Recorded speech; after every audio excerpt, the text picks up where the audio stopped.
So I've been playing pickleball for the past 3 years, and for the past 2 years, I've been competing.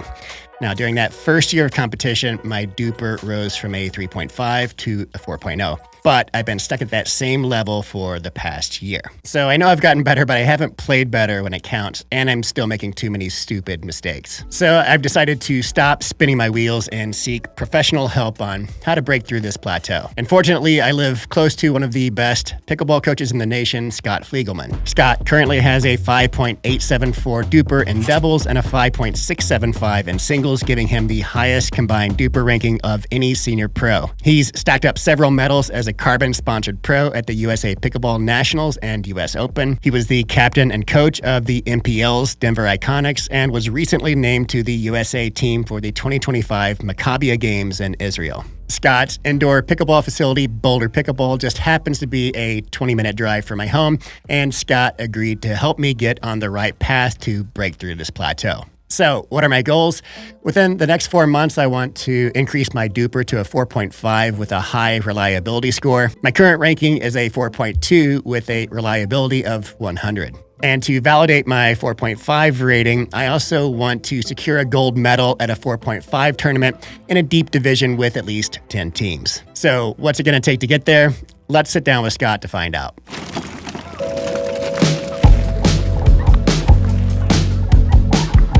All right, so I'm here with Scott Fliegelman, first episode. We don't know what to call it yet, but so far, breaking through the plateau seems appropriate. That's the gist. Right. Scott, thanks so much for joining me. I've been wanting to do this for a good while, and we've finally been able to coordinate schedules, get you in here in the studio. We're going to be working together. So, you know, like I mentioned in the intro, my DUPR score raised over the first year of playing up to a 4.0. And then for the past year I've been playing, it's been at 4.2 consistently. So it kind of stings a little bit to look at the DUPR. And I have friends who have gone up to 4.5, 4.8, and here I am at 4.2. We still play together. I'm still competitive with them, but something about the DUPR score, and clearly, I've got other issues I need to work on. So it'd be nice to have that objective feedback, from the DUPR score. Being on court with you a little bit more lately, you're definitely playing 4-5 plus pickleball most of the time. We'll get into the areas that, maybe we want to improve on. Mm-hmm.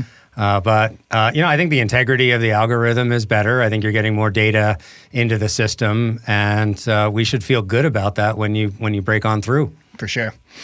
I think what's going on also is that I play 4.5 level until it counts, until it matters. And then I play 4.0 level. That's what's recorded on DUPR, so we can get into all that. But yeah, so I wanted to bring you in.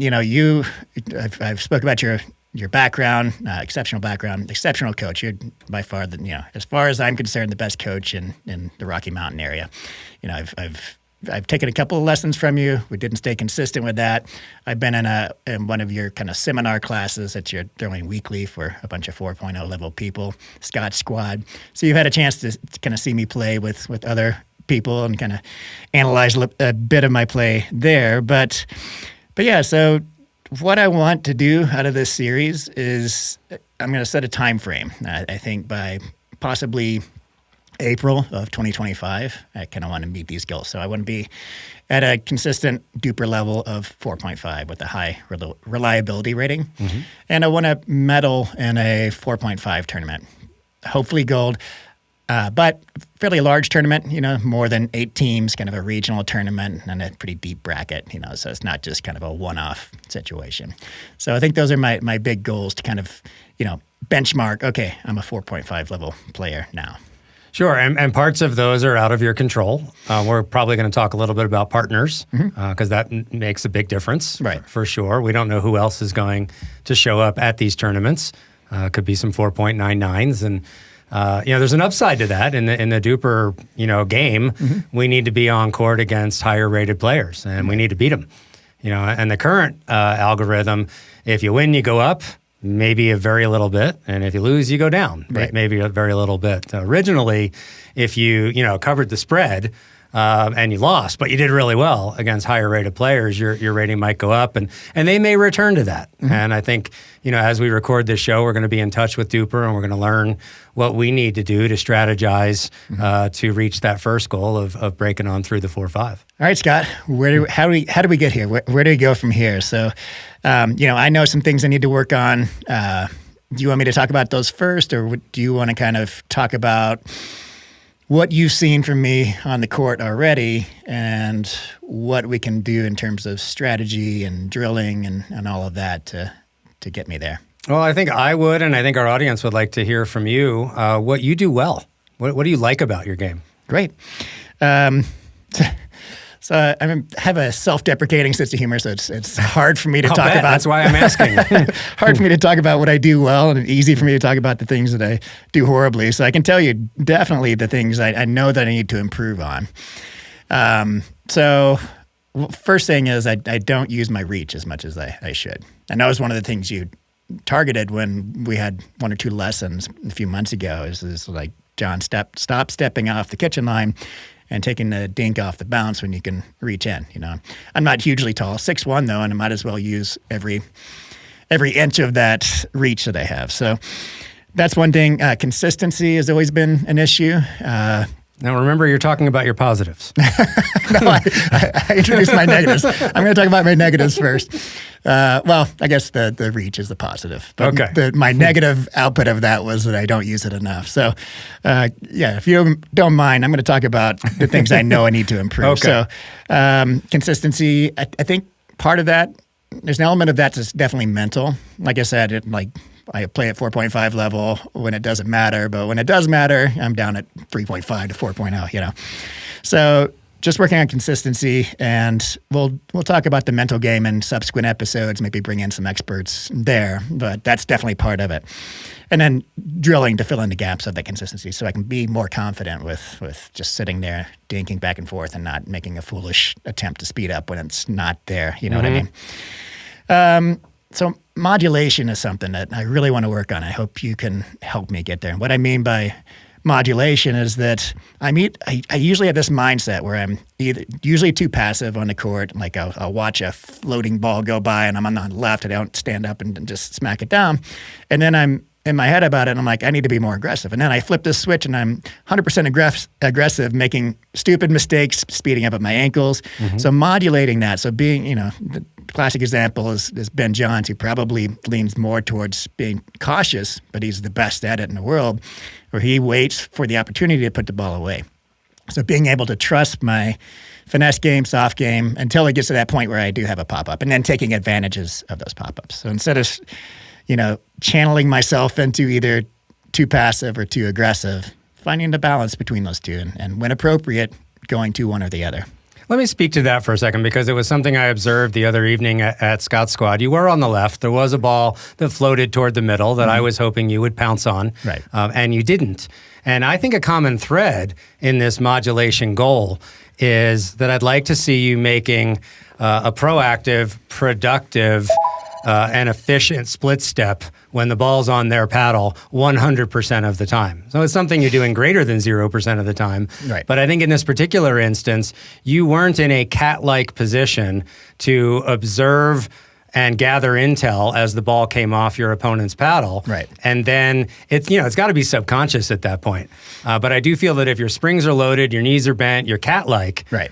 And the brain sends a signal to your legs to go, you're ready to go. But if you're stiff-legged and or still running forward and you need to move to your right, you're just not in a position physically to respond to the brain signals. I love that. That's great feedback. And it's something else I had on this list of things to improve, which is footwork. But I didn't kind of piece it together that a lot of times when I'm not taking advantage of these opportunities, it's because I don't have the correct footwork and stance. So yeah, and also, one of the other things you mentioned about some consistency at the kitchen line. You're 6'1", and that's long enough in a relatively tiny court to get away with maybe some less than optimal footwork, because you can lean and stretch. But when I observe you missing dinks, it's frequently your shoulders are tilted, you're over leveraging your reach, and I'm either verbally or subconsciously, imparting to you, let's see an extra half a step, John. Let's keep those shoulders level.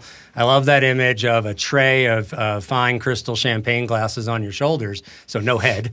And we just don't want them to spill on my fancy new courts, So try to think of the role of the feet as carting around your level shoulders. And if your feet don't do the job, the shoulders are going to tilt, and that signal from the brain to the hand gets interrupted quite a bit. Perfect.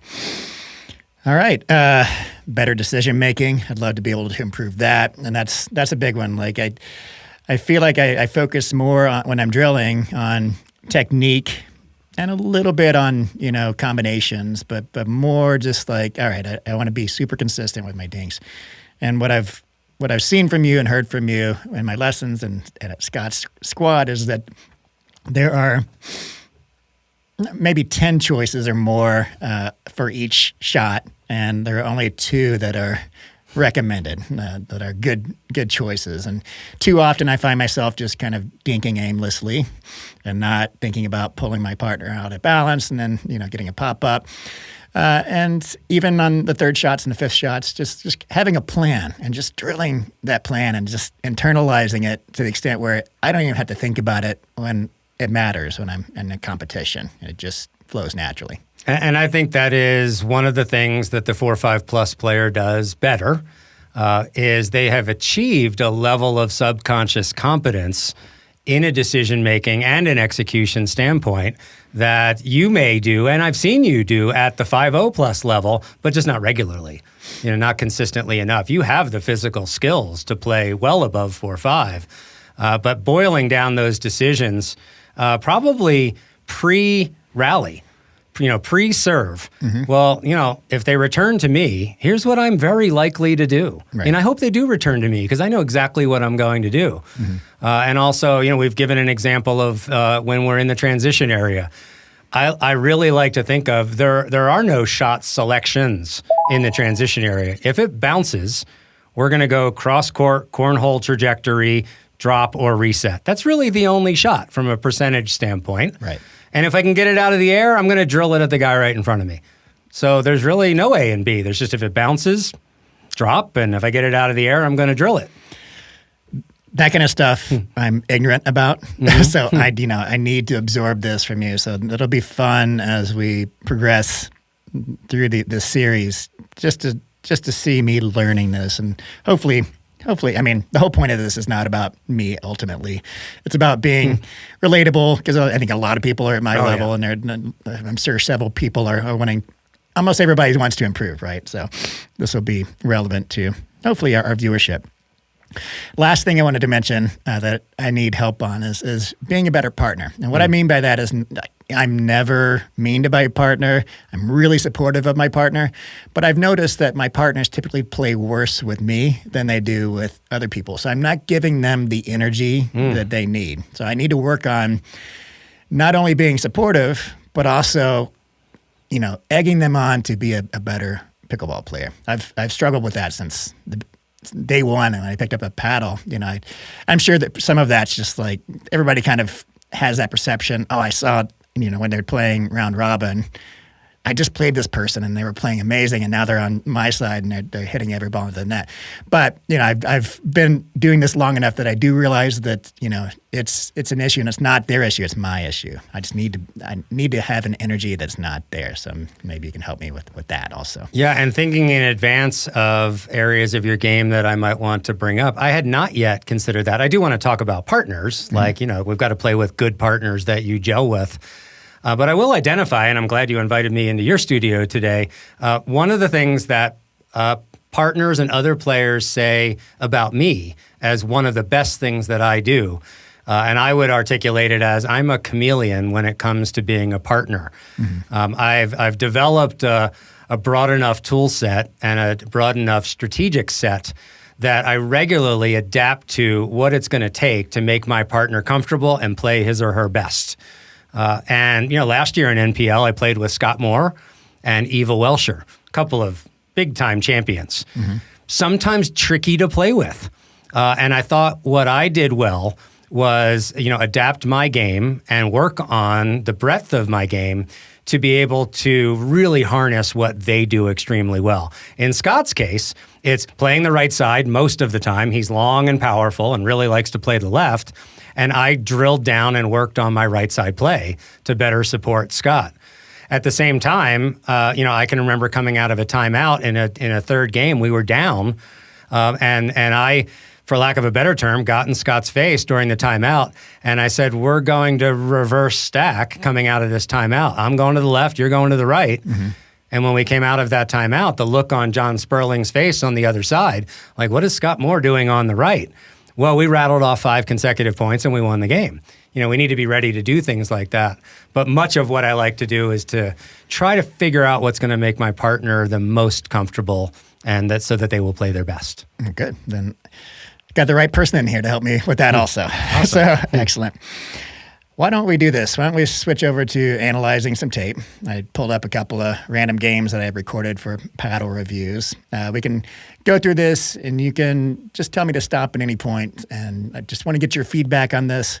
And then after that, why don't we, we'll tap into your skill set as a coach of okay, what can we work on? Let's get a couple of key principles, key things we can work on. I'll leave this up to you, obviously, for the next episode. And then we'll kind of come up with some kind of metric to measure, whether or not I'm improving on that. Does that sound good? Let's do it. Okay, perfect.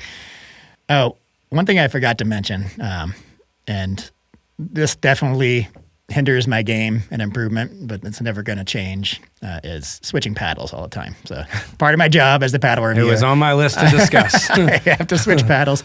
Sometimes I have a main. Right now so we've just come out of the busiest season of the year in terms of paddle releases, and I haven't had a main for a few months. I've just been too busy testing paddle after paddle after paddle. So that's not an option for me to just play with one paddle. So I'm never quite used to a paddle. You'll see that in this game. I'm playing with probably the most powerful paddle on the market, the unreleased Rhombus Ripple.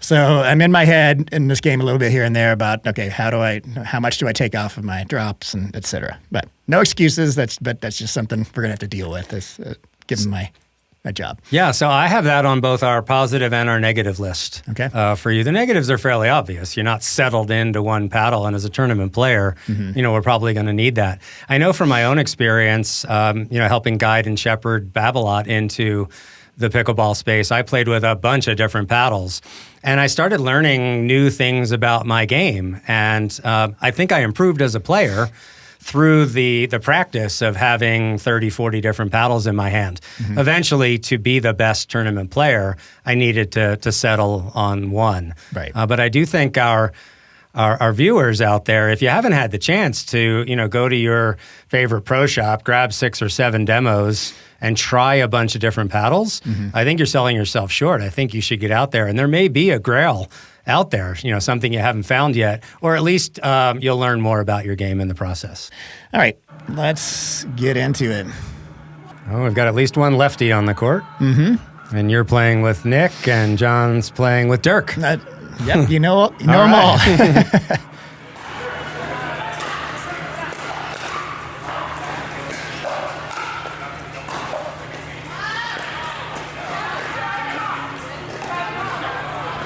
Okay. So we may want to go back and take a look at it again. As the left side player, I was really glad to see you come over and take that ball. You may or may not have given Nick a verbal heads up, but it didn't matter.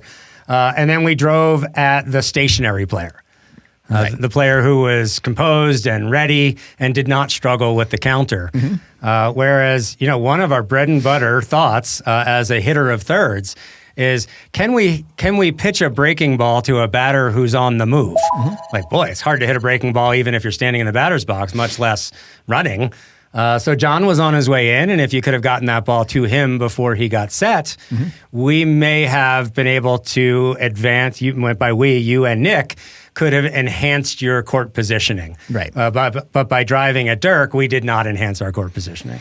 Old habits die hard. I did drive at Dirk, and part of it also was I have this really powerful paddle. Yeah, sure. Let's target this person that's closest to me. So this did not work out. So yeah, here we go. So I drive at Dirk instead of it dropping to John's feet. Yeah. Heck of a reset, off of Dirk's block, but we needed to hit an excellent shot.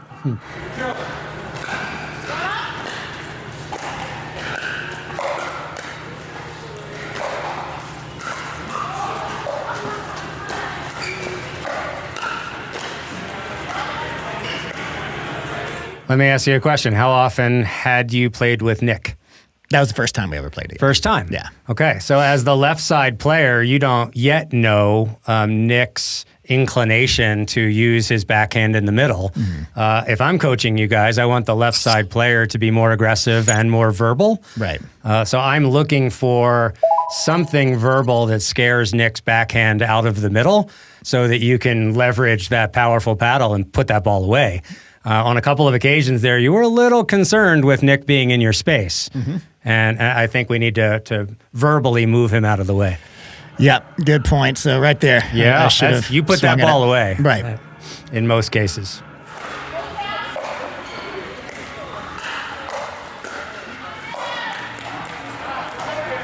If you want to go back to that rally just before you handle the block with your forehand. Mm-hmm. Cool. So you have worked your way in nicely. You put some loft on your return. It could have been a little bit deeper, but you've achieved dominance in the court positioning game. You and Nick are obviously in the advantageous position.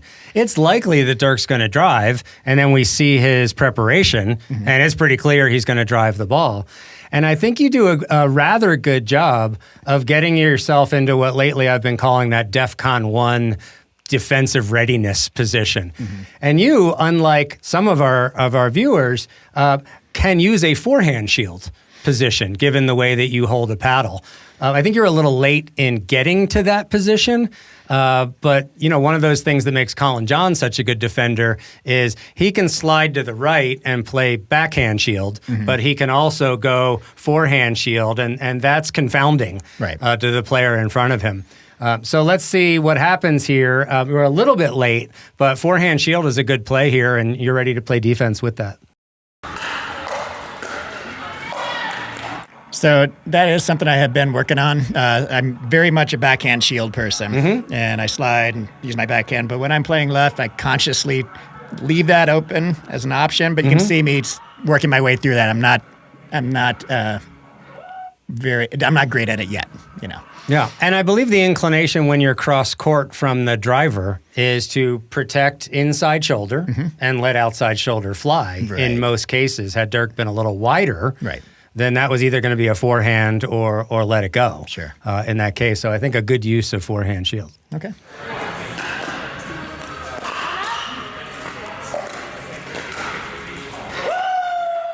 Yeah, bad choice. Should have gone at John, right? Yep. And that's why, before the rally begins, I want you to kind of visualize the script for the first, the third, and the fifth as the serving team. If I'm coaching, John and Dirk, let's visualize the second and the fourth. And after that, we're going to have to freestyle a bit subconsciously. But right now, as you or Nick are serving, odds are the right play is to hit the ball back at Dirk while he's on the move. Or John in this case, he was coming in. Yes, but on this next point, I see. Gotcha. On this next point that's coming up, we see Dirk's back. You and Nick should know that 80-90% likelihood is we're going to hit a ball at Dirk while he's on the way in.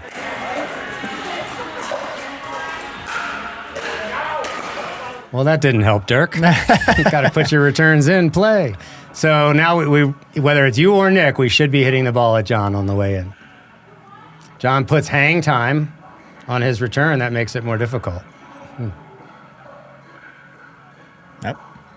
Darn lefties. Yeah. I'm always forgetting John's a lefty. And I should have used a scorpion there instead of a high backhand. I think so. I think that's a shot you have, and you can get a little more mustard on it. Yeah.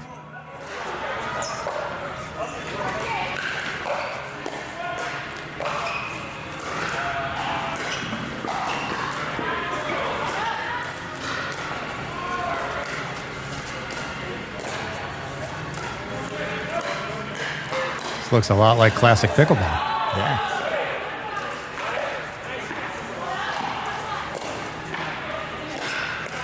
Oh, that's great stuff.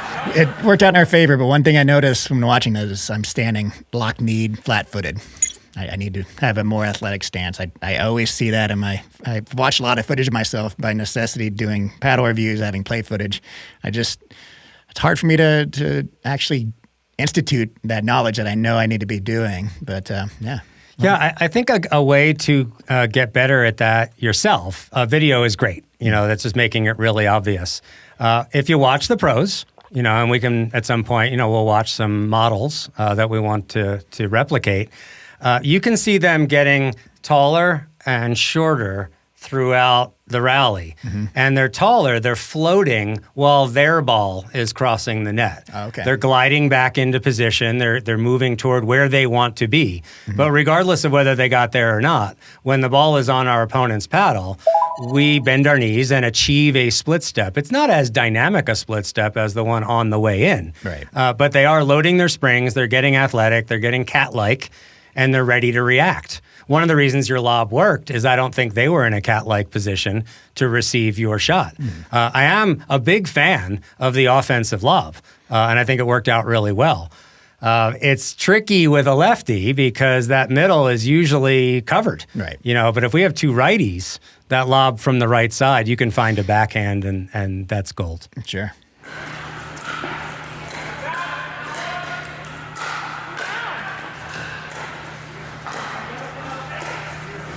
And split, John. Yep. And split. Good lead. I have a little video that we may be able to insert here that really shows the value of a dynamic split step as the ball is on your opponent's paddle at the kitchen line. Right.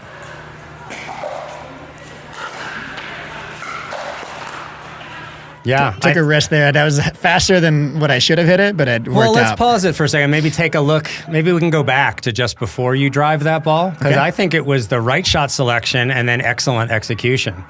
But not everybody might agree with me, but I want to show you why I think it was the right play. Okay. Okay. As you get ready to hit, there is a healthy amount of dark blue in front of Dirk. Mm-hmm. So why would we hit a traditional classic third shot drop, which is a more delicate and difficult shot, than let's just get the ball to Dirk while he's on the move? We have a lot greater margin for error.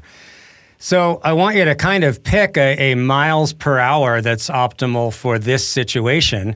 And I think you need a decent amount of pace to get the ball to Dirk before he's set. If he's a step or two further back, you can afford less pace and higher margin for error. And if he's much closer to the line, instead of hitting it harder, let's hit a drop shot. No. Once he makes it in a little bit closer. Yeah. And then you made a clear shot selection decision early. Your paddle's prepared, and then you executed the shot perfectly, which I think is one of your better shots as a third shot drive.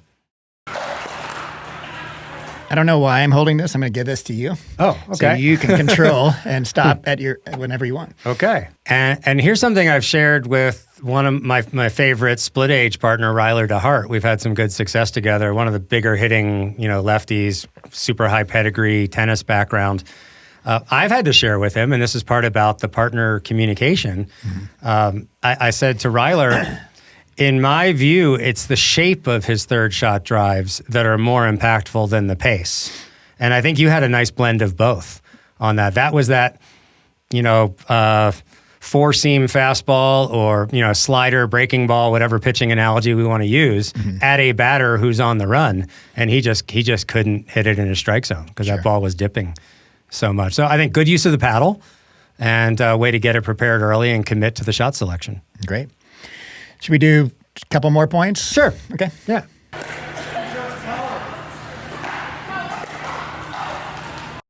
Any guesses why I'm stopping here? So should I have looked at my partner to make sure he was ready? Is that what you're looking at? Not necessarily, although he doesn't look exactly ready, does he?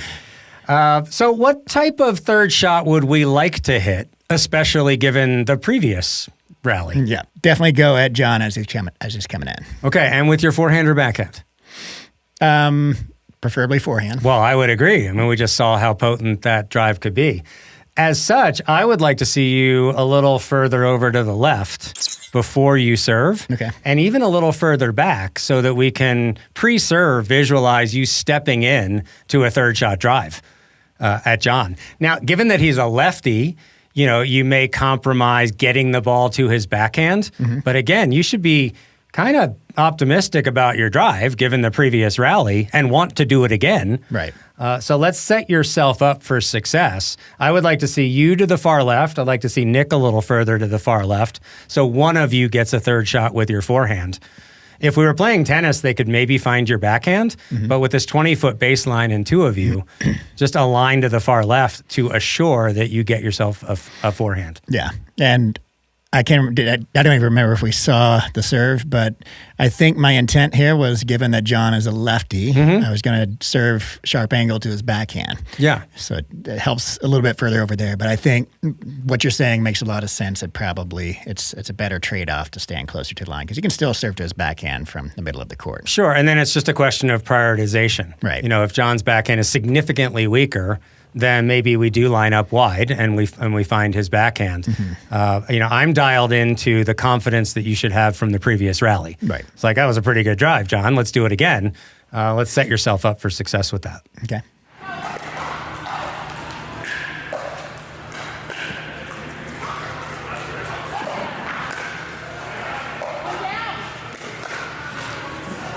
Let's see if we can go back. That was me in passive mode. I reset a ball I should have clobbered. Yeah. So I mentioned it earlier that, you know, for me, I don't have to run through a Rolodex of shot options on this shot. It bounced in the transition area, and we've got a lefty. So I am going cross court, cornhole style, cornhole trajectory, drop shot to John's backhand. For the third For shot? this drop. Okay. For what you're about to do right here when you lob. Okay. Now, when you're on the right side against right-handed players, I don't mind a lob down the middle because maybe one of them uses their backhand. But with John's forehand in the middle, it's probably not going to be a great play. In fact, for this entire match, I would say probably not going to lob. You know, they've got forehands in the middle all the time. So in this case, I'd like to see that ball get to John's right, which is his backhand, as your only shot option. Right.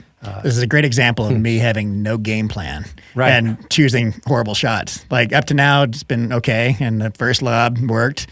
But, you know, you can see me just, let me do a lob here because that's first thing that popped in my head. Like I need to have more of a game plan and more of a strategy. And yeah, so as of today, when we see a similar situation like this, I would like you to really commit and drill to there is but one shot option here. Yeah. Future, John, you know, if you want to drill this at Dirk and it goes in the fence, and I say to you, John, what was your objective here? And you say, my objective was to knock Dirk down. I'll be like, fine. I mean, go with it. Poor Dirk. You know, let's be intentional. He would do it to me too. And then commit. Here, we weren't all that intentional. Right. Here, this was just reactive. Yeah. You know, to it, which is, it's great to see on video.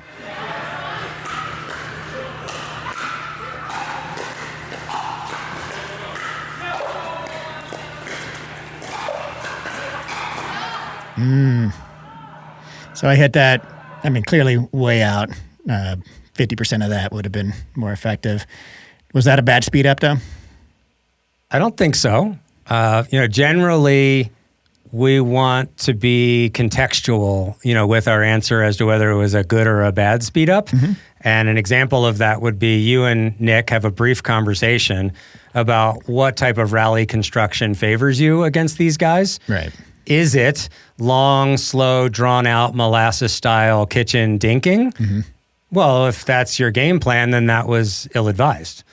You know, or if your strategy is, wow, these guys are really good dinkers, I think we need to take our chances when we can, then it was the right shot. You just missed. Right. I don't know that we had an answer to it because this is kind of rec play and not a regular partner, and you may not have had that conversation.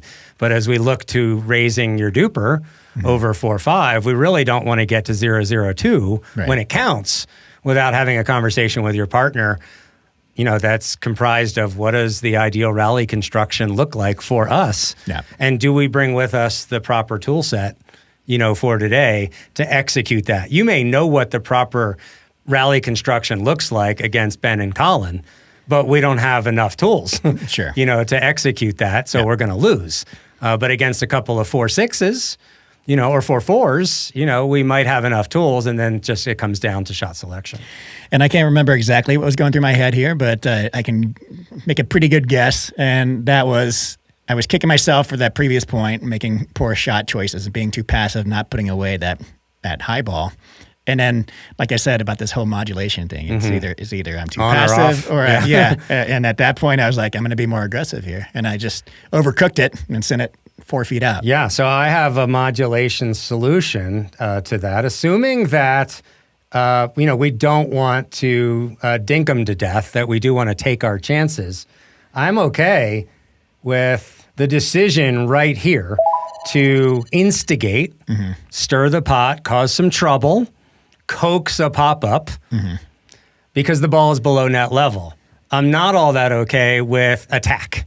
Right. Because the ball's below net level. And when you attacked, you didn't have enough court length to get that ball back down. Yeah. While Dirk appears to be in a fairly good DEFCON 1 position, I would advise you to take that ball right at Dirk's right shoulder with the visual of, I'm going to get Dirk to pop that ball up, and then you or Nick get to put the next ball away. As such, you don't need to hit it 1,000,000 miles an hour. You just need to get it to him, I like to say 20% faster than he expects to get him to tilt his paddle upward. Visualizing the pop-up, visualizing this shot as the first of a 2-shot combo, not a knockout blow. I see. I think that's the mistake there, because you had to hit it fairly peppy to get it through the middle of them, and it was too much pace. So key distinction on something, your core principles that I really love, having taken a couple of classes with you, is instigation versus looking for a put away. Instigation is just, correct me if I'm wrong, not going for 100% or 90%, but just enough to do a 1-2 combo, put away the next shot, or at least hopefully open up the potential for winning the point. 1 or 2 points down 1 or 2 shots down the row. Perfect. And the delineator for me is, if the ball is above net level, then it's attackable. I'm not the only one that's come up with that. Balls below net level, we could call them unattackable. We could also call them instigatable.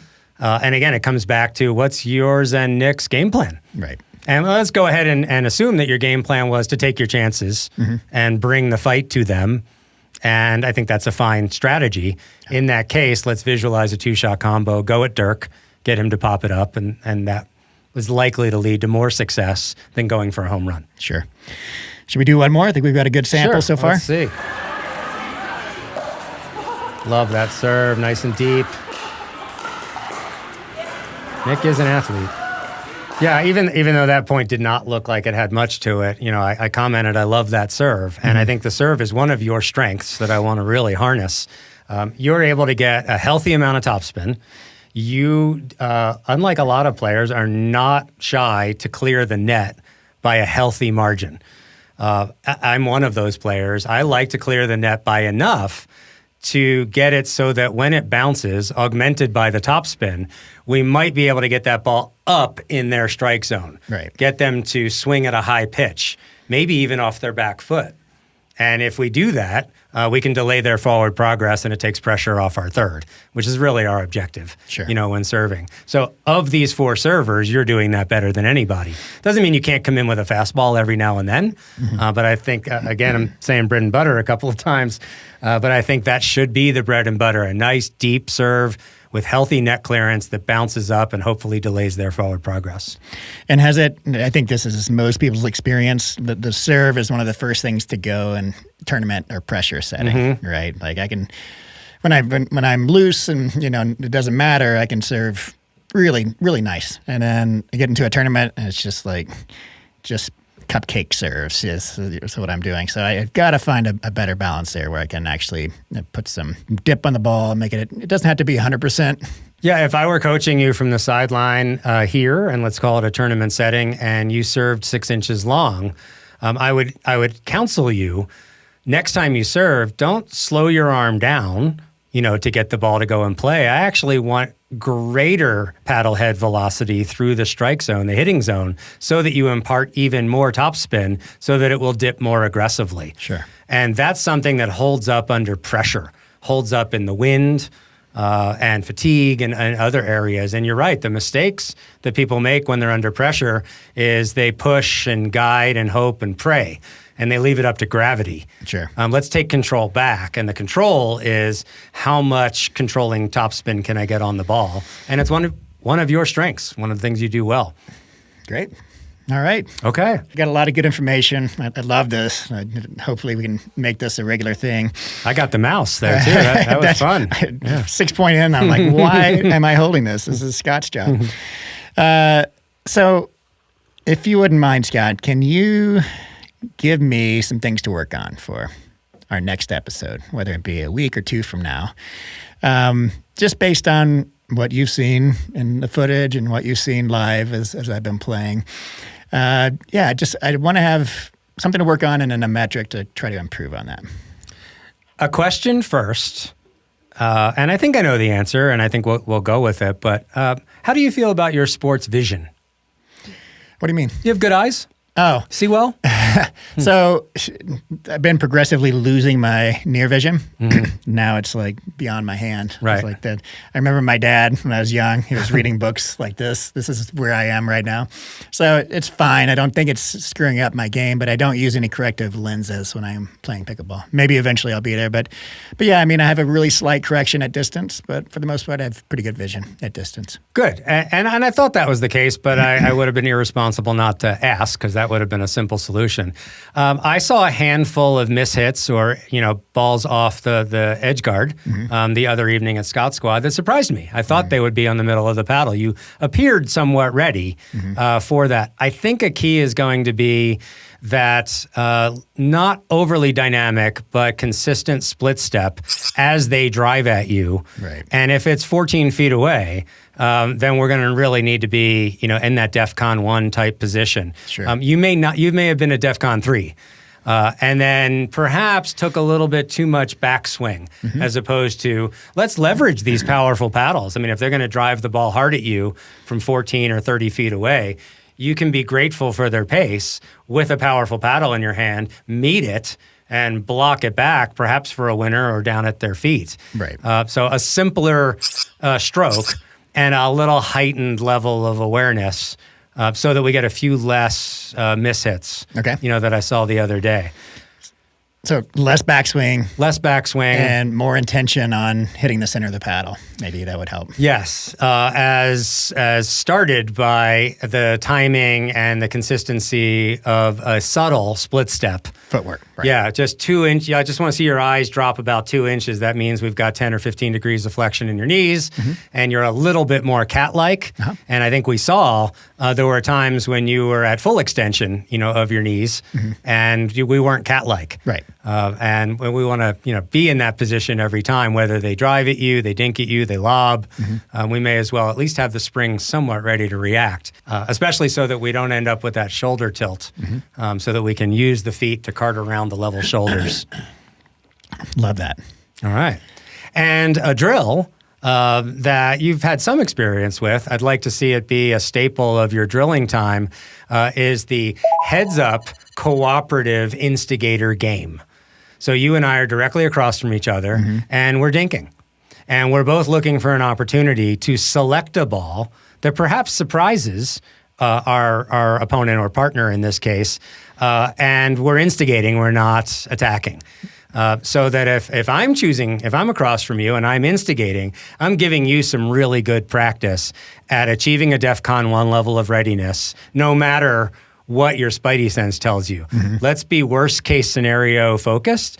Every one of these dinks I hit Scott, he could poke back at my right shoulder. Sure. So what am I going to do about it? And I'd like you to probably be proactive in getting ready, getting a shield where your right shoulder was, whether it's backhand or forehand. And if I dink, well, no blood, no foul. You're fine. You're ready to dink. So that you're not surprised and maybe not a little bit late with that preparation. And at the same time, you get to work on your instigating skills, especially with a hitting partner, a drilling partner who has the script. They know that your job is to surprise me. Right. So if we can have some success in that setting, imagine the success rate when the opponent across from you does not have the script. All right. So Directly across the net, not cross court. Correct. And just work on instigating. Both of us have that option. Yes. Do you want to keep score just to put a little more pressure on, or how do you typically structure that? I would start with the cooperative-ish rally. We're helping each other, facilitate. So the cooperative element of that is, I could probably dink at you and get every ball to bounce. But really, as your coach, I want to give you a ball that's shin high to encourage you to use your length to get that ball out of the air. So if we're doing that drill, if it's getting a little boring, we're just bouncing balls to each other, I may give you a teaser. I may try to coax you into, reaching in, staying on balance, and finding an instigatable ball. So that's a little different than the competitive version, which might be 3 balls cooperative, and then let's play the rally out to win on our half of the court. In which case, I want to give you balls that bounce because I want to get to 5 first or 7 or whatever we play to. So I like a combination of those two things, a cooperative version followed by a competitive version. That's a really good point, and it's something that I see a lot of people, myself included. We go straight to the competitive drilling, and that doesn't give each other the opportunity to assist each other, like you said, providing a ball that is going to be attackable, instead of always trying to win. So, yeah, that combination, I'll work on those. Awesome. For next time. Another suggestion would be in a 4-person setting, if you can maybe not jump right into the overall competitive setting, no 0-0-2. I did it this morning, and hey, you guys, would you mind if we played a kitchen game or two just to finish up our warm-up, after we've done some other things? And my suggestion for you would be, what I call, put a 5-mile-an-hour speed limit on either the entire game or just on your game. And when we all do that, we have to find other ways beyond power to win the rally. And that leaves place over pace, consistency, seeing if we can't get their shoulders to get a little off balance and they pop the ball up. And then in this game, we're not going to necessarily go ahead and smash that ball because we want to elongate the rallies. We want long rallies. I want your footwork to be crisp. I want your feet to cart around your level shoulders. And, let's start calling balls in the middle. If we can have 20, 30, 40 40-ball rallies at the kitchen, let's do that in warm-ups. It's going to produce a lot of benefits. And putting a 5-mile-an-hour speed limit on it just takes the home run out of it. And there's a lot of good practice that can come from it. I love it. So 3 things to work on for next time, or do you have another? I think that's a good starting point. I don't want to overdo it. Okay. And fantastic. Given the evidence that we have right now, and we're going to have more evidence, I think those are the most productive things to do with your practice time.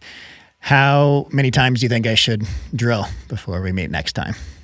Let's say in a week. So assuming we meet next week, maybe we'll meet in 2 weeks, but how many drill sessions per week do you suggest? How many times can you get on court per week? So I had kind of a recovery week this week, and I might extend it a little bit into next week. I showed up at your thing on Wednesday. I had 1 or 2 other things, but I was going too hard and I was overtraining, and my hips are feeling it.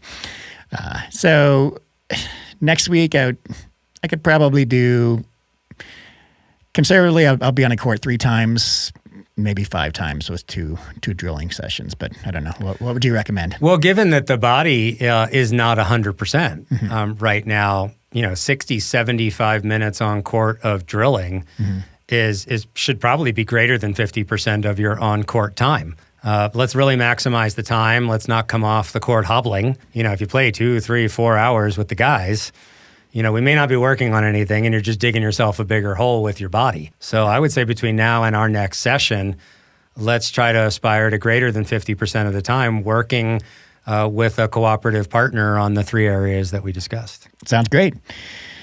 All right. Anything else you want to touch on? No, I really appreciate you asking me in. I love the studio. I'm a fan of your other podcasts, and it's great to be here, and I look forward to helping you achieve your goals. I'm so excited for this. Like I said, we've been trying to get together and do something similar for a while. I love it that this materialized. So thank you, Scott. It's been a wonderful episode. Thank you, John. Let's go.